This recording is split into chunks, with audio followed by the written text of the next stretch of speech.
तो hello guys, welcome back to Bharti का vlogs. और आज है वट सावित्री का दिन। तो आप सबको वट सावित्री व्रत की सब हार्दिक शुभकामनाएं।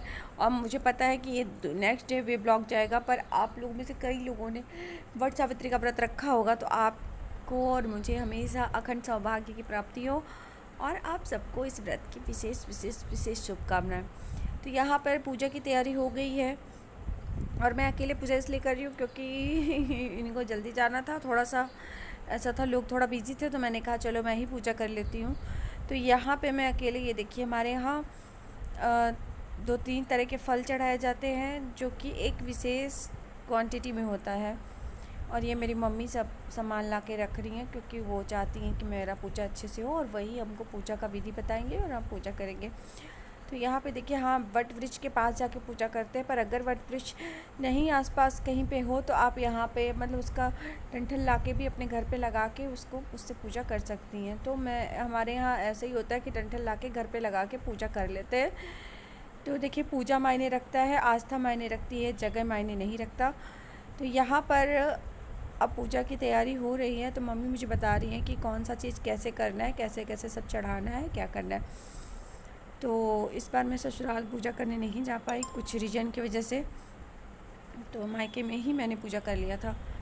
तो यहाँ देखिए तो यहाँ पे गौर गणेश को मैं स्थापित कर रही हूँ और वहाँ पे गौर गणेश को दिया हुआ सब रख के उसके बाद मैं दिया जलाऊँगी।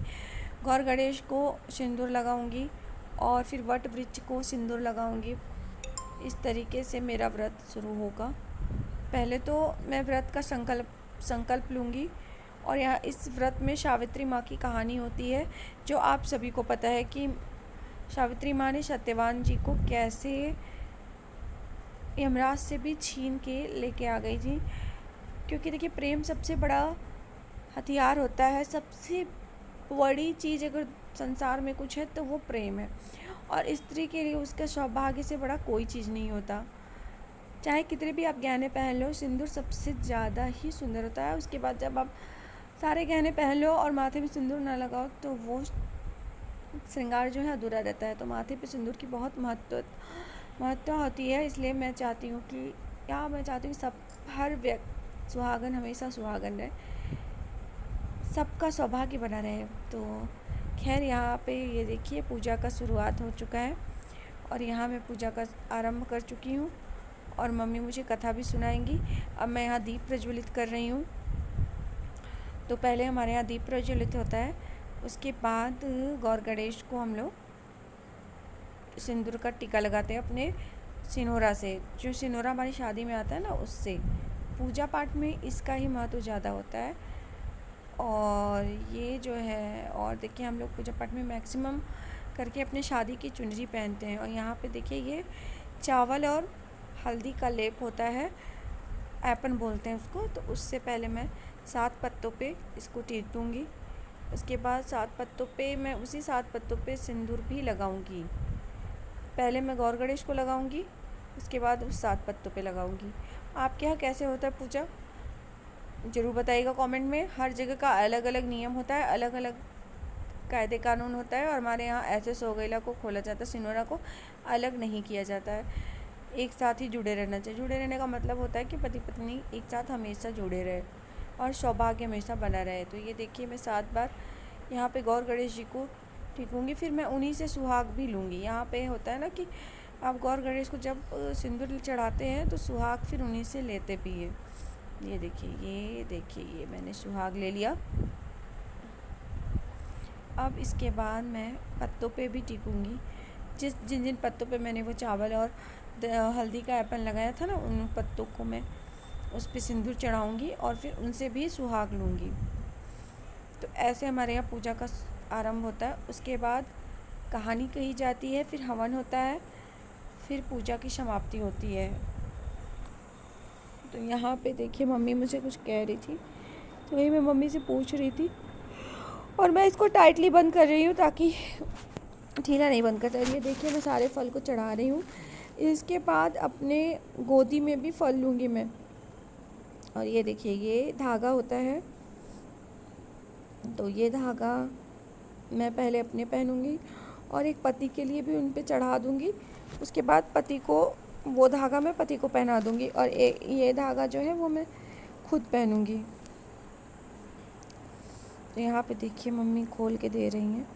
ये देखिए ये धागा मैंने पहन लिया। तो उसके बाद यहाँ पे पति वाला धागा मैं चढ़ाऊंगी। देखिए ये सब हमारी जो सांस्कृतिक मान्यताएं हैं और धार्मिक मान्यताएं हैं, ये अटूट आस्था का पर्व होता है ये। तो आप लोग में से बहुत लोगों ने इस व्रत को ज़रूर किया होगा।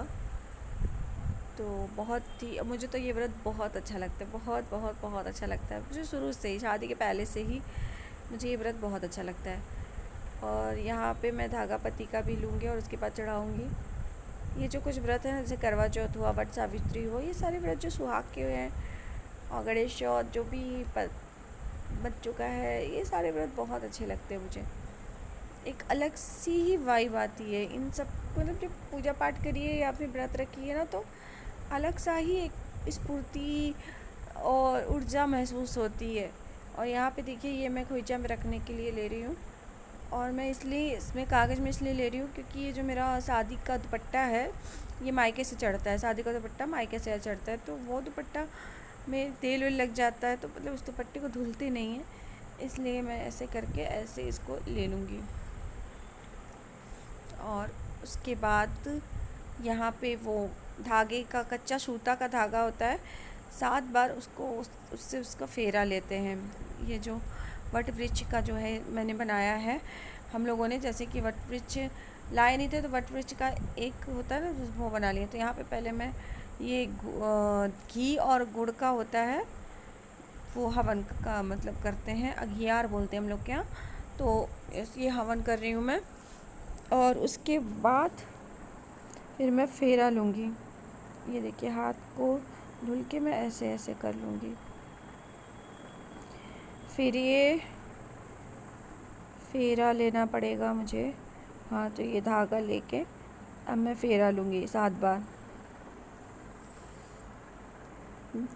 तो आप मुझे कमेंट करके बताइएगा कि आप लोगों में से कौन कौन व्रत था, किस किस ने ये पूजा किया है। कल क्या मतलब, हाँ ब्लॉग जब जाएगा तो ये कल ही हो जाएगा। तो यहाँ पे देखिए, और कोई हमारे यहाँ गोद में लेके जो फल हम लोग गोद में लेते हैं उसको लेके फेरा करना पड़ता है, और अपना सिनोरा भी लेना पड़ता है। पहली बार मैं भूल गई थी सिनोरा लेना, फिर दोबारा मैंने सिनोरा को लेके उसके बाद परिक्रमा किया है। तो 7 बार परिक्रमा करना पड़ता है। पहले मैं इसको धागे को फंसा लूँगी, जो कच्चा सूते का धागा है, उसके बाद 7 बार परिक्रमा करूँगी। आप लोग के यहाँ भी ऐसे ही होता है क्या? ज़रूर बताइएगा। हो सकता है अलग अलग जगह अलग अलग तरह के नियम कायदे कानून हो, पर आस्था तो सबका एक ही रहता है। पति के सौभाग्य के लिए व्रत रहते हैं, बच्चों के दीर्घायु होने के लिए, पति के दीर्घायु होने के लिए व्रत रखा जाता है। ये देखिए थोड़ा सा फंस रहा था क्योंकि वो गोद में मैंने फल लिया था ना, इसलिए। तो यहाँ पे देखिए करने के बाद फिर जैसे ही मुझे याद आएगा कि मैंने सिनोरा अपना नहीं लिया है, तो मैं फट से पहले सिनोरा लूँगी, उसके बाद दोबारा फिर से परिक्रमा करना शुरू करूँगी। क्योंकि मम्मी ने कहा था कि सिनोरा लेके करना है, पर मेरे दिमाग से ही निकल गया था।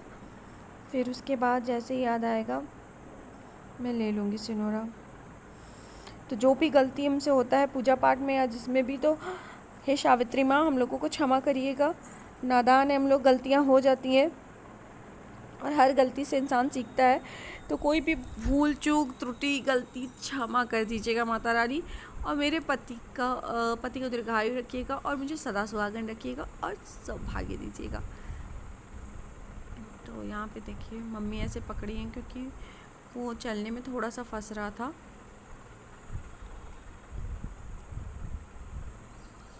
मम्मी लोग ऐसी ही होती हैं, बहुत हेल्प करती हैं, माँ के जैसा कोई हो ही नहीं सकता।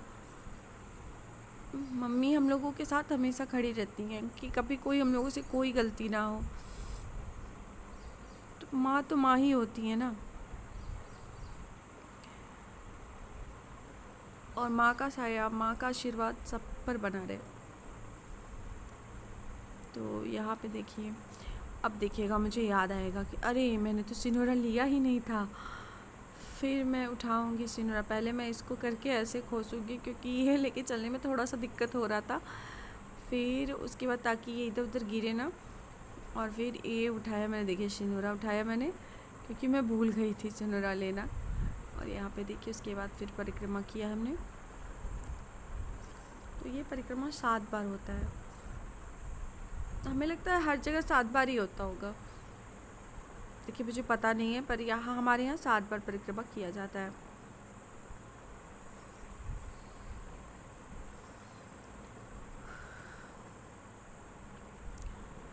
तो अगर आपको हमारा ये ब्लॉग थोड़ा भी पसंद आया तो please like comment share and subscribe to our channel.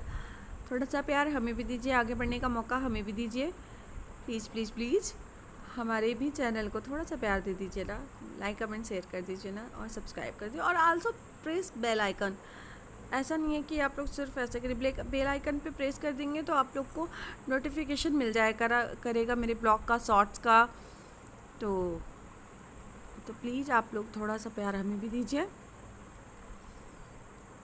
तो यहाँ पे देखिए 7 बार पूरा हो चुका है। अब मैं उसको वहाँ पे फंसा दूँगी धागे को, और उसके बाद फिर पैर छूँगी क्योंकि 7 बार परिक्रमा हो चुका है। अब उसके बाद मम्मी सुनाएंगी मुझे कथा वट सावित्री का, सावित्री माँ का। और सावित्री माँ का कथा ऐसे है कि सावित्री जी उनके पिता बोलते हैं कि आर्यकन्या एक बार ही अपने पति का वरण कर सकती है। तो वो अपने सेनापति के साथ, सेनाध्यक्ष के साथ निकली हुई थी अपने पति के वरण के लिए, देखने के लिए कि उनके योग्य कोई है भी या नहीं। तो वहाँ पे जब वो जंगल की तरफ जाती हैं तो वहाँ पे उन्हें सत्यवान जी दिखते हैं, जिनको देखकर वो एक बार में ही मोहित हो जाती हैं, और वो ये अपने मन में ये ले लेती हैं दृढ़ संकल्प कि यही मेरे पति होंगे। तो वहाँ पे उनके सेनाध्यक्ष जाते हैं सत्यवान के पास और उनसे पूछते हैं, तो वो बोलते हैं मेरा नाम सत्यवान है, मैं एक राजकुमार हूँ, पर मेरी धोखे से मेरे जो है, मतलब कोई धोखे से उनका सब राज्य सब हड़प लिया था। उनके माता पिता अंधे रहते हैं, इसलिए वो वन में लकड़ी काटने आए थे अपने जीविकोपार्जन के लिए। फिर वहाँ से सावित्री जी अपने सेनाध्यक्ष को लेके जाती हैं, उनके माता पिता से मिलती हैं। उनके माता पिता बताते हैं कि बेटा ये सत्यवान मेरा इकलौता पुत्र है, पर इसमें यह है कि इसकी मृत्यु 1 साल के अंदर हो जाएगी, पर तो तुम इससे विवाह मत करो। तो वो बोलती हैं कि आर्यकन्या एक बार अपने पति का वरण करती हैं, इसलिए मैंने इन्हें मन ही मन पति मान लिया है, तो मैं अब विवाह तो इन्हीं से करूँगी। तो वो बताती हैं हाँ, पंडितों ने एक चीज़ और बताया था कि इनको अगर कोई मौत के मुँह से वापस ले आ सकता है तो वो संसार की सबसे बड़ी शक्ति है प्रेम। तो प्रेम जो है इनको मौत से वापस ले आ सकता है। तो फिर उसके बाद सावित्री जी वहाँ से अपने घर जाती हैं, तो नारद मुनि आते हैं और फिर वहाँ पे उनके पिता रहते हैं, तो उनसे बातचीत होता है। तो नारद मुनि कहते हैं कि तुमने सत्यवान का वर्ण किया है, पर क्या तुम्हें पता है कि सत्यवान की मृत्यु 1 वर्ष के उपरांत हो जाएगी? तो सावित्री जी बोली हाँ मुझे पता है। बोलती तुम तब भी उससे शादी करना चाहती हो? तो वो बोलती है कि हाँ, आर्यकन्या एक बार ही अपने पति का वरण कर सकती है, और मैं अगर उन्हें एक दिन के लिए भी पालूंगी तो मैं अपने आप को सौभाग्यशाली समझूंगी। तो उसके बाद उनका विवाह सत्यवान जी से हो जाता है। फिर वो हंसी खुशी रहने लगती हैं। तो फिर जिस दिन मृत्यु का दिन रहता है उस दिन वो सत्यवान वन में लकड़ियाँ काटने जाते हैं। तो सावित्री जी बोलती हैं कि मुझे भी ले चलिए। तो वो बोलते हैं कि तुम क्या करोगी वन में जाकर, वहाँ पे जंगली पक्षी ये सब रहते हैं, वहाँ पे खतरा है, वहाँ पे मत जाओ। तो वो बोलती नहीं मुझे चला कि मैं अरे दूसरी पत्नियाँ लाल हीरे मोती की हार मांगती है, तुम ये मांगती हो? तो वो बोली कि जब समय आएगा तो मैं लाल हीरे मोती माणिक के हार भी ले लूँगी, पर मुझे अभी फ़िलहाल अपने साथ ले चलिए। तो फिर उसके सत्यवान के माता पिता बोलते हैं कि ले जाओ बेटा, जब बहू का इतना मन है। तो वो लेके उनको वहाँ पे जाते हैं। फिर लकड़ियाँ काटते काटते वो सर आके इनके गोद में लेट जाते हैं। बोलते मेरे सर में अत्यंत पीड़ा हो रहा है, बता रही कि मुझे। फिर वो मूर्छित हो जाते हैं। फिर सावित्री जी को देखता है कि यमराज की एक काली छाया जो कि बहुत डरावनी है वो आती है सत्यवान को लेने। फिर वो यमराज जी इनसे बोलते हैं कि पुत्री तुम सत्यवान का सिर नीचे रख दो ताकि मैं उनको लेके जा सकूं। तो वो बोलती हैं कि ठीक है। फिर वो नीचे रख देती हैं। फिर वो जब लेके जाने लगते हैं तो उनके साथ वो पीछे पीछे चलने लगते हैं। तो यमराज बोलते हैं कि मेरे पीछे पीछे तुम क्यों आ रही हो पुत्री? तो वो बोलती हैं कि मेरा 7 कदम तक पीछे चला जाता है, इसलिए मैं आ रही हूँ। 7 कदम चलने के बाद फिर देखते हो पीछे पलट के, तो फिर वो पीछे पीछे आ रही है। तो कह रही पुत्री तुम अब क्यों पीछे पीछे आ रही हो? तो कह रही हैं कि मेरा तो आप सब कुछ ले जा रहे हो, तो मैं यहाँ रह के क्या करूँगी? तो वो बोलते हैं कि जाओ बेटा, तुम्हारे माता पिता को पुत्र की प्राप्ति होगी, तुम्हारे सास ससुर की आंखें अच्छी हो जाएगी, धन धन जो है संपदा है सब वापस हो जाएगा, राजपाट सब उनको मिल जाएगा। तो बोलती एवं मस्तु करके यमराज फिर चलने लगती है। फिर वो पीछे पीछे जाती हैं। तो वो बोलते हैं कि फिर पीछे पीछे किए जा रही, कह रही कि वो सब तो ठीक है, पर इतने राजपाट सब वापस तो मिल गया है, पर उसको चलाने वाला कोई नहीं है, अराजकता फैल जाएगी, राजपाट लेके होगा क्या? तो फिर वो बोलते हैं कि चलो अच्छा ठीक है, तुमको 100 पुत्रों की प्राप्ति हो। तो बोलते हैं एवं मस्तु। तो करके वो चल देते हैं यमराज जी। तो फिर सावित्री जी पीछे पीछे जाती हैं। तो वो बोलते हैं अब पुत्री तुम पीछे पीछे क्यों आ रही हो? कि 100 आपने मुझे 100 पुत्र और सौभाग्य का वरदान दिया है, पर आप तो मेरे पति को लिए जा रहे हैं, तो मुझे 100 पुत्र और ये सौभाग्य की प्राप्ति कैसे होगी? तो यमराज अपना फिर हार मान लेते हैं या सत्यवान को वापस कर देते हैं, सत्यवान का प्राण जो है वापस कर देते हैं। उसके बाद बोलते कि अब मुझे समझ में आया कि नारद मुनि ने क्यों कहा था कि सत्यवान के प्राण लेने आप स्वयं जाइएगा। पुत्री तुम बहुत बुद्धिमान और चतुर हो। उसके बाद वो सत्यवान को छोड़ के चले जाते हैं। फिर सत्यवान को होश आता है। वो बोलते हैं कि मुझे ऐसा लग रहा था कि मुझे एक काला साया लेके जा रहा है। तो वो बोलती हैं हाँ आपने सपना देखा होगा। उसके बाद दोनों लोग हंसी खुशी रहने लगते हैं। तो इस तरीके ये कहानी है, जैसे सावित्री जी का सौभाग्य वापस हुआ, वैसे हर स्त्री का सौभाग्य बना रहे, हर स्त्री हमेशा ही सुहागन रहे। तो ये कहानी यहाँ पे ख़त्म होता है। तो यही है वट सावित्री की कथा, जिसको हम लोग सुनते हैं, उसके बाद पूजा करते हैं और उनको समर्पित करते हैं सब कुछ। और ये धागा है, ये मैं पूजा समाप्ति के बाद अपने पति को पहनाऊंगी। हम लोग क्या धागा अपने गले में पहले पहन लेते हैं, और पति का जो धागा रहता है और बच्चों का जो धागा रहता है वो बाद में पहनाते हैं। देखिए पूजा का समाप्ति हो गया है, और अब मैं धागा निकालूंगी और ले जाऊंगी अपने पति को पहनाऊंगी। और पहले मैं यहाँ से आशीर्वाद लूँगी, सौभाग्य की कामना करूँगी, और उसके बाद मैं ये धागा ले जाके पहले अपने पति को पहनाऊँगी। फिर उसके बाद मम्मी का आशीर्वाद लेके फिर मैं व्रत को खोलूँगी। यहाँ पे देखिए, यहाँ पे बैठे हैं, तो इनको पहना के ये मुस्कुरा रहे हैं और ये ना बहुत चिढ़ाते रहते हैं हमको। तो देखिए कुछ ना कुछ बोल रहे, चिढ़ा रहे हैं।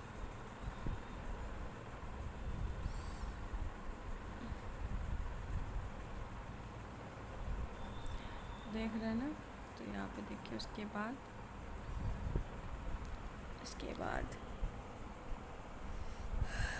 मैं व्रत का सारा जो पूजा जो चढ़ाया था मैंने वो सब उठाऊंगी। और उसके बाद देखिए ये भी आशीर्वाद लेने आ गए हैं। आशीर्वाद लेने के बाद उसमें का वो जो रहता है बरगद का, उसको क्या बोलते हैं, उसको लेके ही पूजा मतलब व्रत खोला जाता है। यहाँ पे मैंने मम्मी का पैर छू लिया और हमारी पूजा समाप्त हो गई। आके मैं उसको बरगद का जो रहता है उसको मुंह में डाल के फिर पानी पी के तो व्रत को खोल लेती हूँ, और यहीं पे हमारा व्रत समाप्त हो जाता है। चलिए मिलते हैं नेक्स्ट व्लॉग में नेक्स्ट चीज़ों के साथ। के लिए बाय बाय।